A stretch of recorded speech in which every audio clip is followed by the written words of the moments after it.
Oi pessoal, tudo bem? Para quem ainda não me conhece, meu nome é Elaine, sou professora de História e no vídeo de hoje nós vamos falar sobre o processo de centralização do poder na Europa durante a Baixa Idade Média, que foi um processo político muito importante. Então, sem perder tempo, vamos para o vídeo.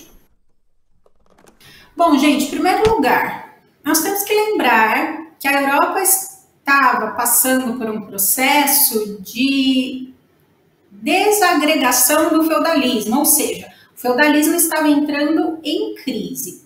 E este processo começou lá depois das cruzadas. Um renascimento comercial, renascimento urbano, surgimento da burguesia. Então, aquela Europa feudal da Alta Idade Média começou na Baixa Idade Média a passar por vários processos de mudanças políticas, econômicas, sociais também. E dentro dessas mudanças está o processo de centralização do poder. Lembrando também o seguinte, no século XIV, já não bastassem todas as mudanças que estavam ocorrendo na Europa, o continente foi atingido pela peste negra, que é uma das maiores epidemias da história.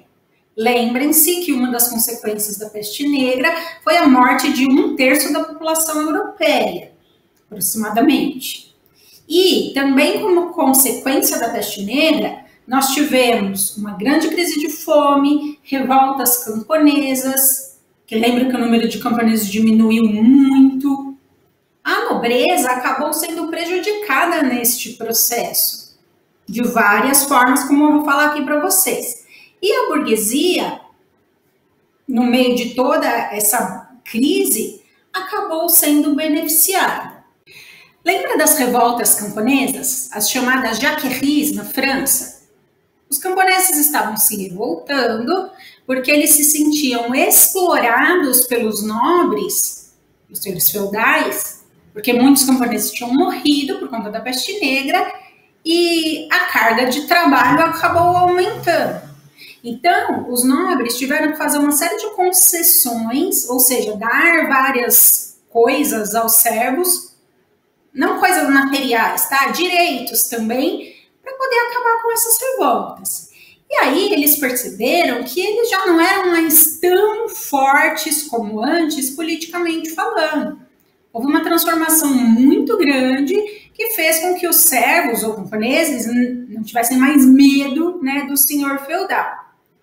E dentro dessa sociedade do século XIV na Europa, os burgueses foram enriquecendo cada vez mais, porque o renascimento comercial do pós-cruzadas foi um processo que não parou. Os burgueses continuavam desenvolvendo a sua atividade, embora fossem limitados por barreiras que dificultavam o comércio. Lembra que cada feudo tinha sua moeda, suas regras, suas leis, seus sistemas de pesos e medidas, taxa para entrar no feudo, para sair do feudo. Isso dificultava o comércio, porque os burgueses tinham que andar com várias moedas até surgirem as casas de câmbio que trocavam dinheiro. Aí tinha um feudo com uma lei tal, outro feudo com outra lei tal, e isso acabava dificultando. E além disso, os burgueses sofriam com os chamados barões salteadores, que eram aqueles que atacavam, né, as caravanas de comércio dos burgueses e muitas vezes eram patrocinados por nós. Então, embora os burgueses, né, estivessem numa ascensão econômica, ou seja, crescendo economicamente, não era uma situação que os agradava também, não. A burguesia desejava uma autoridade a quem recorrer. Então, assim, nós precisamos de alguém, uma pessoa, e não esse monte de senhor feudal, esse monte de nobre. Quero uma pessoa com quem eu posso falar quando eu tiver problema. Além disso, nós queremos a unificação das moedas, das leis, das regras, dos pesos, das medidas, porque isso facilitaria o comércio e aumentaria ainda mais. Então, assim, não vou mais precisar passar na casa de câmbio para ficar trocando dinheiro. Quero um dinheiro que valha no país todo. Leis, pesos, medidas. Então, uma coisa unificada para facilitar a nossa atividade.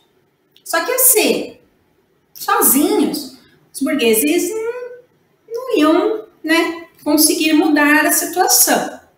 E ao longo da Baixa Idade Média, enquanto tudo isso estava acontecendo, vários reis europeus iam aproveitando essas oportunidades de crises, de revoltas, para afirmar o seu poder. Então, guerras, rebeliões camponesas, disputas entre nobres, disputa de terras, disputa de poder, eram situações que os reis aproveitavam. Então, sabe assim, ó, acabei com essa guerra, mas quem manda aqui sou eu agora. Então, o crescimento da burguesia, o enfraquecimento da nobreza, permitiram ainda mais a ampliação do poder dos reis. Só que esse não é um processo que acontece de uma hora para outra. Não é assim, né? Segunda é feudalismo, terça já centralizou o poder. Não é isso. É um processo que vai acontecendo ao longo do tempo. Então, assim, Portugal foi de um jeito, na Espanha foi de outro, na França foi de outro, mas a gente fala disso mais pra frente. E aí o que aconteceu? De um lado tinha os burgueses, interessados em unificar leis, moedas, pesos, medidas. Do outro lado tinha os reis, diversos, que queriam, né, tomar o poder de vez das mãos dos nobres. Então, olha aí, né? Sabe aquele negócio de eu te ajudo, você me ajuda? Então, os reis e os burgueses se uniram. Os reis conseguiram apoio político, apoio econômico, principalmente, para montar um exército permanente e derrotar os exércitos dos senhores feudais, que lembra que cada feudo também tinha, né, o seu exército, e os reis foram impondo o poder deles sobre os reinos. Nesse processo de centralização do poder do rei, os reinos passaram a ter os seus territórios unificados. Então, né, os países foram sendo formados. Então, deixam de existir, né, os feudos para se tornar um território único. Este processo de centralização do poder nas mãos do rei é chamado também de processo de formação das monarquias nacionais. As leis que os reis determinam vão passar a valer para todos os habitantes daquele reino, habitantes esses que vão passar a ser súditos dos reis e vão ter que se submeter ao poder deles. Então, assim, quem manda agora sou eu. Foram unificados os sistemas de pesos, medidas e as moedas, o que facilitou muito a vida dos burgueses. O comércio aumentou ainda mais. E olha outra coisa. Os burgueses agora vão pagar impostos para os reis. Vai mais ficar pagando imposto para um monte de senhor feudal, taxa para um monte de senhor feudal. Então, para os burgueses está ótimo. Meu comércio está crescendo, estou pagando imposto só para o rei. Eram caros esses impostos? Até poderia ser o rei que determinava. Mas pensa para os burgueses, não é melhor? Agora não tem mais ficar pagando taxa, entra no feudo, sai no feudo. Então, agora é só para o rei. E, deixa eu me mudar de lugar de novo, neste processo de centralização do poder, ou de formação das monarquias nacionais, cada reino passou a ter o seu idioma oficial também, determinado pelo rei. Tem lugares, né, existiam lugares, em que as pessoas falavam dialetos, línguas regionais.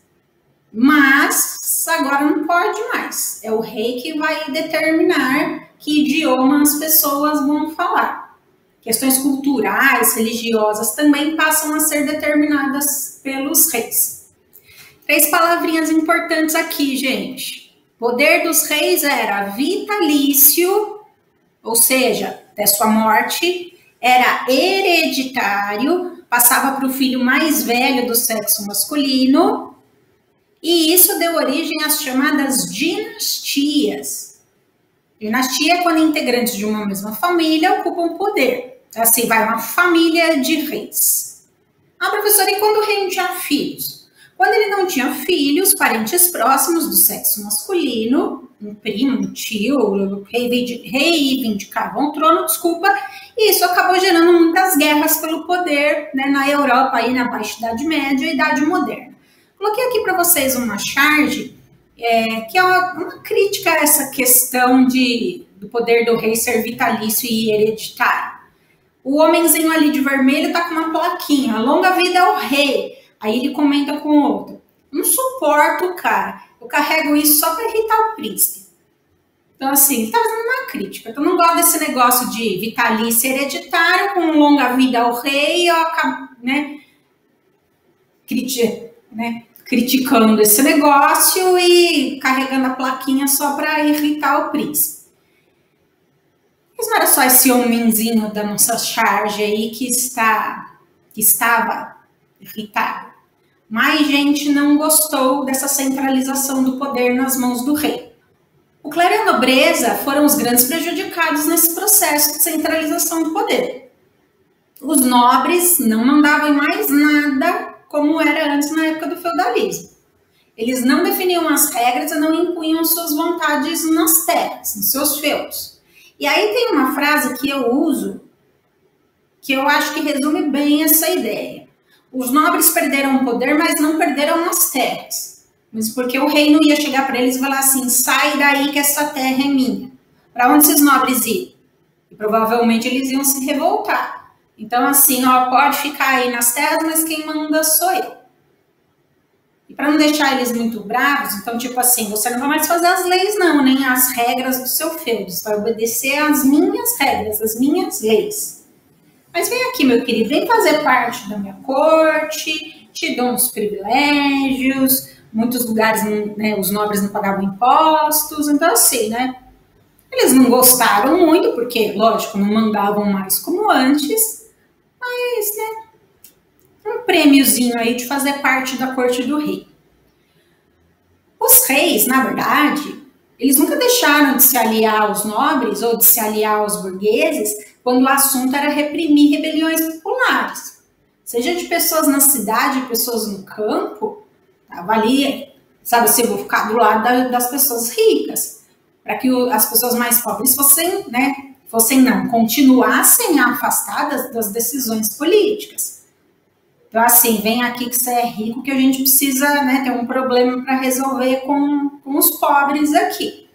Então, a aliança entre nobreza e rei, ela não deixa de existir. Ela vai se modificar, ela será de uma outra forma, mas não deixa de existir. Ela se tornará mais forte com os burgueses, principalmente, por conta do dinheiro, por conta da grana. Mas, os ricos se aliam aos ricos. Me mudei de lugar de novo.